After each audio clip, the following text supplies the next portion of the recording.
ఇప్పుడు మీరు మతం గురించి మాట్లాడితే అడగాలనిపించింది. ఈ మధ్య కాలంలో ఎందుకో వేరే మతాలని కించపరచడం, వేరే మతాలని తిట్టడం, దూషించడం, అది ఏ మతం అయినా సరే. అది నేను హిందూ మతం గురించి మాట్లాడట్లేదు, ఇస్లాం గురించి మాట్లాడలేదు, క్రైస్తవం గురించి మాట్లాడలేదు. ఒకరి మతం గురించి మరొకరు దూషించడాలు ఎక్కువైపోయినాయి. ఎందుకంటారు? Identity crisis. Identity crisis. ఇప్పుడు వేరే మతాన్ని విమర్శించడం అనేది మనకు రాజ్యాంగం హక్కు ఇవ్వలేదు. నాకు తెలిసినంత వరకు అయితే నేను చెప్తున్నా సార్, నాకు మీ అంత నాలెడ్జ్ లేదు, నాకు చెప్తున్నా. ఇప్పుడు నాకైతే ఇయ్యలే.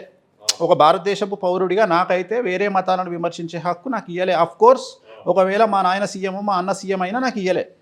అండర్లైన్, అర్థమైందా? ఒకవేళ నా రాష్ట్రంలో మా నాయననో, మా అన్ననో, మా బావనో సీఎంగా ఉన్నా నాకు ఇయ్యలే అని చెప్తున్నా. మీరేం రియాక్ట్ అవుతలేరు దీనికి. అర్థమైంది కదా? సో నేను విమర్శించను, నేను చచ్చిపోయే వరకు నేను విమర్శించను. నాకు ముస్లిమ్స్ అయినా క్రిస్టియన్స్ అయినా అందరు సేమే. ఎందుకంటే నేను అనే పాయింట్ ఏంటంటే, నా తల్లి భరతమాత, నా తల్లి ఇంకేదో మాత, అట్లనే నా దేవుడు వెంకటేశ్వర స్వామి. అదర్ మతంలో వాళ్ళ దేవుడు ఇంకొకళ్ళు, వాళ్ళ దేవుడు ఇంకొకళ్ళు. హిందూ మతానికి వాళ్ళ మతానికి ఉన్న తేడా ఏంటంటే, ఇతర మతాలకు హిందూ మతానికి ఉన్న తేడా ఏంటంటే, హిందూ మతము కష్టాల నుండి బయటికి తీసుకురావడానికి, కొన్ని కాన్ఫిడెన్స్లు పెంచడానికి ప్రత్యేకమైనటువంటి వెసులుబాట్లను హిందూ మతం కల్పించింది. మనం కష్టాలలో ఉన్నప్పుడు చాలా ఈజీగా బయటికి రావచ్చు. ఆ యాక్సెస్ మీకు వేరే మతాలలో ఉండదు. ఎందుకంటే ఇప్పుడు ఉదాహరణ ముస్లిమ్స్ని తీసుకుంటే అల్లా అంతవరకే పరిమితం, క్రిస్టియన్స్ తీసుకుంటే యేసుక్రీస్తు, ఆ రెండే పరిమితం. కానీ హిందూ మతానికి వచ్చేటప్పటికి మీకు రాముడు, కృష్ణుడు, వివిధ రకాల అడ్మినిస్ట్రేషన్ ఉంటుంది. జిఓడి గాడ్ అంటే జనరేటరు, ఓ అంటే ఆపరేటరు, డి అంటే డిస్ట్రాయరు అన్నట్టు.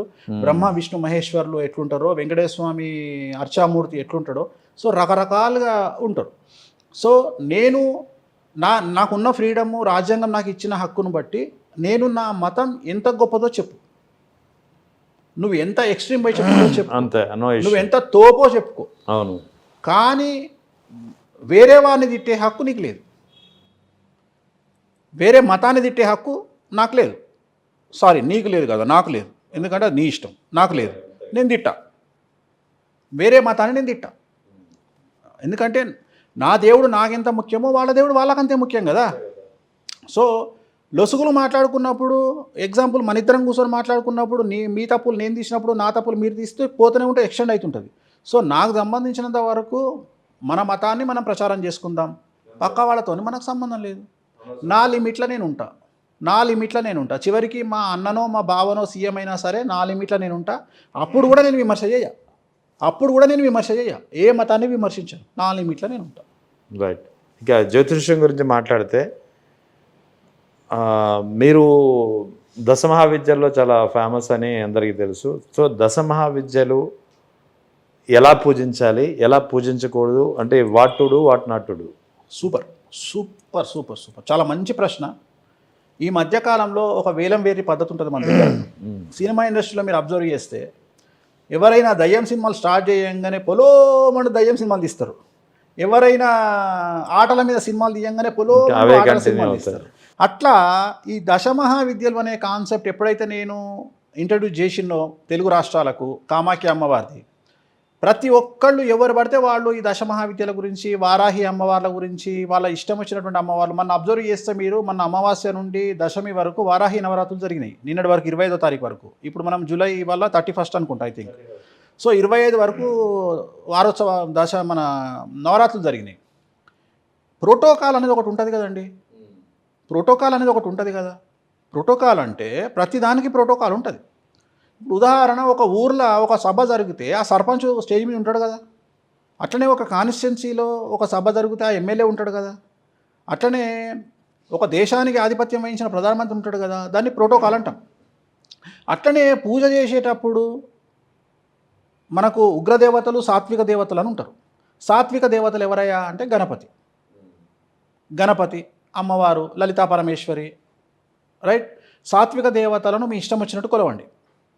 కానీ ఉగ్రదేవతలను అలా కొలవడానికి లేదు. ఉగ్రదేవతలను ఖచ్చితంగా ప్రోటోకాల్ ప్రకారమే కొలవాలి. అంటే ఉగ్రదేవతలు, ఇప్పుడు ఉదాహరణ మీరు మీ పేరేంది? రెహమాన్. రెహమాన్. మీరు ముస్లిమ్స్ కదా? అవును. ముస్లిమ్సా? అవును. ఓకే. ఇప్పుడు మీరు సమ్ దావతులు ఉంటాయి, వలీమా అని అవని ఇవని. ఏం పెడతారు? బిర్యానీ.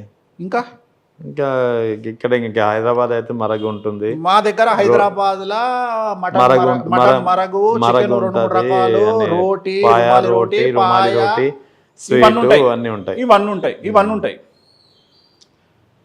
ఇవి కాకుండా వెజిటేరియన్ కోసం ఏదో ఒకటి పెడతారు కదా, ఏదో ఒకటి బేసిక్ పెడతారు కదా. బేసిక్ ఏదో బేసిక్ పెడతారు. నాకు తెలిసినోడు ఆ వెజిటేరియన్ తినడానికి వచ్చేటోడు నాకు తెలిసి ఆ 1000 మందిలో మ్యాక్సిమం 1-2 వెళ్తారు అంతే, చాలా తక్కువ మంది ఉంటారు. అంతే కదా. ఆ 2 కోసం మీరు ఏదో పెడతారు వెజ్. అవును.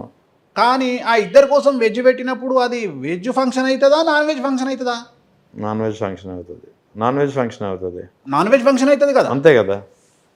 ఇప్పుడు కామాఖ్య అమ్మవారిని దశమహావిద్యలను వామాచారంలో లేదా తంత్రమార్గంలో పూజించాలి అంటే non veg, liquor compulsory. Okay. ఎవడో ఒకడు పోయి నేను అమ్మవారికి బలియ్యనయ్యా, నేను శుద్ధపూసను ప్రపంచంలో, నాకు బలియ్యడం నచ్చదు, నేను బలియ్యకుండా నేను నార్మల్ పూజ చేసుకుంటా అంటే నువ్వు చేసుకోరా భయ్. రిజల్ట్ వస్తుందా రాదా అనేది నీకు అమ్మవారికి సంబంధించిన విషయం. అంతే. సో ఏ పూజ ఎలా చేయాలో అలాగే చేయాలి. నేను అనేది ఏంటంటే there is a protocol. Muslims function అనగానే ఫస్ట్ వెంట్రుకలు నిక్కబడుచుకుని నిక్కబడుచుకుంటాయి. నువ్వు పెట్టే రుమాల్ రోటీ, నువ్వు పెట్టే పాయలనే లేస్తాయి కదా వెంట్రుకలు. అంటే నువ్వు అది లేకపోతే నువ్వు అది ముస్లిమ్స్ దావత్ ఎట్లయితుంది, లేకపోతే తెలంగాణలో రెడ్ల దావత్ ఎట్లయితుంది, తెలంగాణలో వెలమల దావత్ ఎట్లయితుంది, తెలంగాణ దావత్ ఎట్లయితుంది. అలాగే ఇది కూడా. నేను అనేది ఏంటంటే దెర్ ఈజ్ అ ప్రోటోకాల్. నువ్వు అమ్మవారికి ఏం పెట్టాలనో అది పెట్టాలి. ఉదాహరణ ఇప్పుడు వారాహి అమ్మవారు ఉంది. వారాహి అమ్మవారికి శాస్త్రం ఏం చెప్పింది? మేక రక్తముతోటి అన్నం కలిపి నైవేద్యం పెట్టమని చెప్పింది. ఇక మన మేధావులు ఏం చేస్తారు? అన్నంలో కుంకుమ కలిపి పెడతారు. నేనేమంటున్నా అంటే రిజల్ట్ యాడ్ వస్తుంది. అంటే నువ్వు మనుషులను మోసం చేసుట్లా నువ్వు నెంబర్ 1 ఎట్లాగూ దేవుడిని కూడా మోసం చేస్తావా నువ్వు? అర్థమైంది. వీడు ఏమంటాడు? నేను ఈ జంతువులను హింసించనండి. నువ్వు జంతువులను హింసిస్తావురా. వేణుస్వామి కింద కామెంట్లు పెట్టి వేణుస్వామి అమ్మను అక్కను వాళ్ళని పెండ్లాన్ని వేసుకుంటే విమర్శిస్తావు కానీ జంతువులను హింసించవు. అరే జంతువులను హింసించడం కంటే మానసికంగా నువ్వు చేసేది ఇంకా తప్పు. అంటే వీడు నేను మేకను కొయ్యనండి. నువ్వు మేకనేడకు వస్తావురా. మనుషులను తడి బట్టతో చంపుతావు, అప్పు తీసుకొని తడి బట్టతోని అప్పు తీసుకొని చంపేస్తావు. వాడు చచ్చిపోయినా సరే నీ అప్పు మాత్రం నువ్వు తీసుకొని దొబ్బేస్తావు వాడికి. నేను అనేది వీళ్ళు మానసికంగా చేసే పనుల మీద కంపేర్ చేస్తే కోడినో మేకనో కొయ్యడము అనేటువంటిది అసలు సబ్జెక్టే కాదు. ఓకే, సబ్జెక్టే కాదు. మీకు అర్థమైందా? మళ్ళీ వీళ్ళు ఏం మేము మేము హింస చెయ్యమండి. నువ్వు ఎందుకు హింస చేస్తావురా? మేకను ఎందుకు కోస్తావు? మనుషులను కదరా నువ్వు నాశనం చేసేది. అంటే ఇంత క్రూయల్ నా కొడుకులు వీళ్ళు అమ్మవారి దగ్గరకు వచ్చే డిస్కషన్ వస్తుంది. పంజగుట్టాల ఎప్పుడన్నా ఆదివారం నాడు రోడ్డు మీద పోతే ఒక స్పెషల్ మటన్ అడ్డ ఉంటుంది. మటన్ కొడతాడా 200 మంది పడతారు లైన్లో. అంటే ఒక ఆదివారం నాడు 2 తెలుగు రాష్ట్రాలలో ఎన్ని మేకలు తెగుతున్నాయి? లెక్కలేనన్ని. ఏది ఇప్పుడు నీకు అమ్మవారిని కోసే ఈ 10 కాడనే వచ్చిందా లొల్లి? అదే కదా లాజిక్. అర్థమైందా మీకు? అర్థమైంది నాకు. వాడు మాట ఏందంటే వాడు వాడంతా శుద్ధ పూసలేడిగా వాడు అట హింస కోరుకోడట. నేను అనేది ఏంటంటే నీకు అమ్మవారి దగ్గరకు వచ్చేవరకే వస్తుంది వారికి డిస్కషన్. ఇక మేము అహింస, మేము అసలు దేవుని బలియము అంటే మళ్ళవాడు ఆ కామాఖ్య నుండి ఇంటికి రాగానే ఆదివారం నాడు మళ్ళీ 2 కిలోల మటను, 2 కిలోల చికెను, మళ్ళీ అది కూడా నాటుకోడి కావాలి. ఇది హింస కదా. అంటే ఇక్కడ లాజిక్ ఏంటంటే నీ కళ్ళ ముందర చంపితేనేమో అది హింస, నీ సాటుకు 2 మేకలు కొట్టుకొచ్చి ఇంట పెడితేనేమో ఏం ఐటమ్ ఇచ్చి పెట్టుకోకుండా మంచిగా ముట్టిలు చేసుకొని తింటావు, అప్పుడు సావు కదా అది. అంటే నేను అనేది ఏంటంటే నువ్వు దీన్ని హిందూ మతంలో క్విట్ ప్రోకో అంటారు ఇంగ్లీష్లో, తెలుగులో ఇచ్చిపుచ్చుకోవడం అంటారు. అంతే కదా, రైట్. వెంకటేశ్వర స్వామి దగ్గరికి పోయినావు. వెంకటేశ్వర స్వామి పూరి జగన్నాథ్ చెప్పిండు బిజినెస్ మ్యాన్ సినిమాలో. ఏమంటాడు? కృష్ణుని మొక్కుతుంది హీరోయిన్ వచ్చి, నీకేం కావాలి నువ్వు అడిగినావు కానీ ఒకరినన్నా దేవునికి స్వామి నువ్వు మంచిగా ఉండని అడిగినావా? ఇప్పటికీ నేను, నా భార్య, నా బిడ్డ ముగ్గురం వెంకటేశ్వర స్వామి దగ్గరికి పోతే స్వామి మంచిగా ఉండు, టైంకు రెస్ట్ తీసుకో, మంచిగా ఉండు అని మొక్కుతాం. ఈ రోజు వరకు మేము దేవుని దగ్గరికి పోయి మాకు ఇది కావాలని కోరుకోలే. ఎందుకంటే పుట్టించిందే నువ్వయా, నీకు తెలియకపోతే ఎట్లా? అవును, నాకేం కావాలో నీకు తెలుసు కదా. నువ్వు నన్ను పుట్టించినావు, నేను నీకు బినామీ. వెంకటేశ్వర స్వామికి మనం అందరం వెంకటేశ్వర స్వామి బినామీలమండి. ఒక ఆయన 1000 కోట్లు అనుభవిస్తే, ఒక ఆయన 10 కోట్లు అనుభవిస్తే, ఒక ఆయన 50 లక్షలు అనుభవిస్తే, ఒక ఆయన 10,000 అనుభవిస్తే, మనం అందరము కలియుగంలో వెంకటేశ్వర స్వామి వారి బినామీలము. సో ఆయన బినామీగా నేను అక్కడికి పోయినప్పుడు ఆయన నాకు ఏమి ఇచ్చిండో ఆయనకు తెలియదా?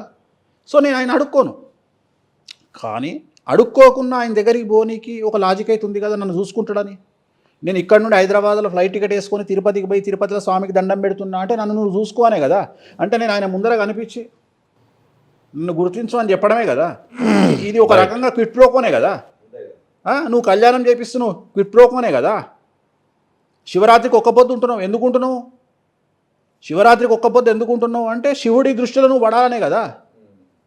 అట్లనే శ్రీరామనాయుడు కళ్యాణం చేయిస్తున్నావు అంటే రాముడి దృష్టిలో నువ్వు పడాలనే కదా. అంటే నువ్వు there is a quid pro quo. అట్లనే ఉగ్రదేవతల దగ్గర నువ్వు ఏం బలిస్తావు అనేది క్వశ్చన్. నువ్వు దునపోత బలిస్తున్నావా, మేక బలిస్తున్నావా, చేప బలిస్తున్నావా, పావురం బలిస్తున్నావా అనేది నీ దగ్గర ఉన్న డబ్బులను బట్టి, నీ కోరికను బట్టి ఉంటుంది పూజ. రైట్. ఇప్పుడు 50 లక్షల డీలింగ్ ఉంది, 50 లక్షల కేసు నడుస్తుంది అనుకుందాం సపోజ్ ఒక వ్యక్తిది. వాడు పోయి మేక బలిచ్చి వస్తాడు. అదే 5 కోట్ల లిటిగేషన్ ల్యాండ్ ఉందనుకోండి, వాడు దున్నపోతు బలిస్తాడు. అదే 5,000 కోట్ల ప్రాబ్లం, ఎగ్జాంపుల్ అంబానీ లాంటి ఫ్యామిలీ ఉందనుకోండి, మన ఏం చేసారు, 101 మేకలు ఇచ్చిపోయారు కామాఖ్యాల. నేనేమన్నా అంటే దిస్ ఇస్ ఎ ప్రోటోకాల్, ఇది ఫాలో కావాలి. చెయ్యకు, నేను చెయ్యను అంటే చెయ్యకు, నీకు రిజల్ట్ కూడా రాదు. ఇప్పుడు కోట శ్రీనివాసరావు కోడిని ఏలాడగట్టి చికెన్ తినట్టే ఉంటుంది. ఇప్పుడు మీ ఇంట్లో ఇప్పుడు నా పక్కోడు మటన్ తింటున్నా అండి, నేను మీల్ మేకర్ తిని చూసినా అన్నాను అనుకోండి, ఏమవుతుంది? మీల్ మేకరే ఇది, అది మటన్ ముక్క, ఇది మీల్ మేకరు. దానికి దీనికి జమీన్ ఆస్మాన్ ఫరక్ ఉంటుంది, రిజల్ట్ రాదని చెప్తున్నా. రెండోది ఏంటంటే ఇప్పుడు ఎవరు పడితే వాళ్ళు స్వామీజీలు అయిపోయారు. ఏంది నేను అనేది తంత్ర మార్గంలో దశమహావిద్యల స్వామీజీలు అయిపోయారు. నువ్వు స్వామీజీ కావాలి, దశమహావిద్యలను ఉపాసన చేయాలి, ఔపోసన పట్టాలి, వాటిని నువ్వు ఆచరించాలి అంటే నువ్వు ఫస్ట్ నీకు లిక్కరు మటన్ లేకపోతే అసలు నువ్వు ఎలిజిబులే కాదు. పూజ కానంటే నువ్వు ఎలిజిబులే కాదు. నువ్వు ఎలిజిబులే కాదు. నువ్వు దొంగతనంగా మందు తీసుకున్నటోనివి, దొంగతనంగా నాన్ వెజ్ మటన్ మందు తీసుకున్నటోనివి అయితే నువ్వు వేస్ట్.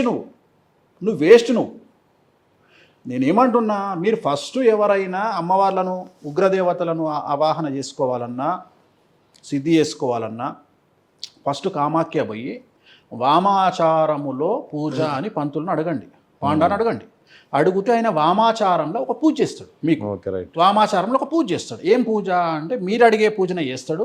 కామాఖ్యాల ఏ దేవతకైనా, దశమహావిద్యలలో ఏ దేవతకైనా మీకు ఏమంటారు, బగాలముఖి కానీ, తార కానీ, చిన్నమస్త కానీ, ధూమావతి కానీ, భైరవి కానీ, రాజశ్యామల కానీ, భువనేశ్వరి కానీ, త్రిపుర భైరవి కానీ, చిన్నమస్త కానీ, కాళీ కానీ, మీరు ఏ అమ్మవారిని పూజిస్తారో ఆ అమ్మవారి దగ్గర మీరు మేక బలిచ్చి, అయ్యా మాకు కరెక్ట్ పూజ, ప్రాసెస్ పూజ, ప్రోటోకాల్ పూజ చేయమని చెప్పండి. చెప్తే పంతులు ఏం చేస్తాడు అంటే మేక బలిచ్చిన తర్వాత, మేక ఆ తలకాయతోని పూజ అయిపోయిన తర్వాత సీదా హోమం దగ్గరికి తీసుకొచ్చి పంతులు ఫుల్ బాటిల్ ముందర పెట్టుకొని ఒక చిన్న వెండి గిన్నె పెట్టుకొని మంచిగా డైరెక్ట్ ఇట్లా పోసుకుంటూ హోమం చేసుకుంటూ మాకు ముద్రలు అంటే చాలామందికి తెలియదు. ముద్రలు అంటే ఇవి కాదు. ముద్రలు అంటే సాధకాలు అంటే స్టఫ్. సో ఆయన మంచిగా హల్దీరామ్స్ ప్యాకెట్ తెచ్చుకుంటాడు, ముందర పోసుకుంటాడు, ఈ చేతోని మందు తాగుకుంటూ ఇదే ఎంగిల్ చేతోని హోమంలో వస్తువులు వేస్తుంటాడు. ఇది ఒరిజినల్ ఆచారం. ఓకే, ఇది సక్సెస్. ఇది చేస్తే మనకు సక్సెస్ వస్తుంది. అర్థమైంది. ఇది కదా మీరు చేయాల్సింది. ఇప్పుడు ప్రాసెస్ లేకుండా మీరు ఏ పూజలు పడితే ఆ పూజలు చేసుకుంటే, నేను పోయి ఆడికి పోయి నేను ఒక అమ్మాయి అంటది, నేను అహింస అండి, మేము అహింస, మేము బలులు ఇయ్యమండి అంటే, నువ్వు బలులాడు ఇయ్యవే, ఈడొచ్చి నువ్వు నలుగురిని ప్రేమతో మోసం చేస్తే అంతకంటే ఎక్కువ దరిద్రం, వాడు సూసైడ్ చేసుకుని చచ్చిపోయిందంటే ఈడ ఒక ప్రాణమే పోయినట్టు కదా. నేను అనేది ఏంటంటే నువ్వు ప్రోటోకాల్ నువ్వు ఏమి ఇస్తావు, నీకు చూడబుద్ధి కాలే కన్ను తిప్పుకో, నీకు చూడబుద్ధి కాలే రివర్స్ తిరిగి వెనుకకు తిరిగి దండం పెట్టుకో, నువ్వు నీ టైంలో నీ ముందర బలిస్తుంటే నీకు చేతగాలే తలకాయ తిప్పుకో.